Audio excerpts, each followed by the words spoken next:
আসসালামু আলাইকুম রহমতুল্লাহ বরকাতুহু। তে বন্ধুগণ, আশা করি আল্লাহ পাকের অসীম রহমতে সকলেই সহি সালামত আছেন। তে কবি গাজী আক্কাস আলী ইউটিউব চ্যানেল 017140885009 এর পক্ষ থেকে আপনাদের সকলের প্রতি রইল একান্ত আন্তরিক শুভেচ্ছা ও ভালোবাসা। তে বন্ধুগণ, এখন আপনাদের সামনে যে বয়ানটা রাখবার চেষ্টা করব, সেই বয়ানটার নাম হলো পায়ের তলায় করা রোগে হোমিওপ্যাথিক চিকিৎসা।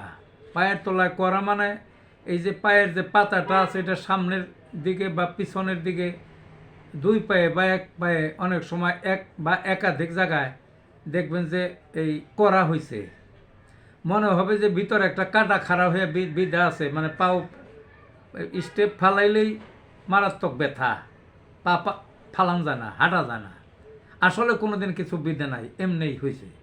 এইটাই হলো পায়ের করা। তো এটা হোমিওপ্যাথিতে খুব সহজে সারান যায়।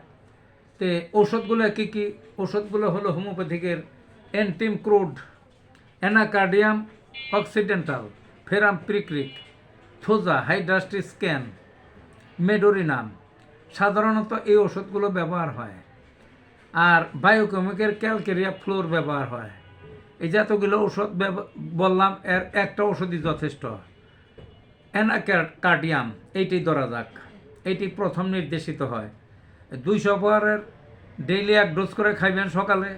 আর সাথে যদি ক্যালকেরিয়া ফ্লোর 6x সকালে 4টা ট্যাবলেট, বিকালে 4টা ট্যাবলেট খাইতে পারেন, কিছুদিন খাইলেন দেখবেন যে একেবারে সেরে যাবে। একবার সারলে আর এই রোগ হওয়ার সম্ভাবনা নাই। তো ভালো থাকুন বন্ধুগণ।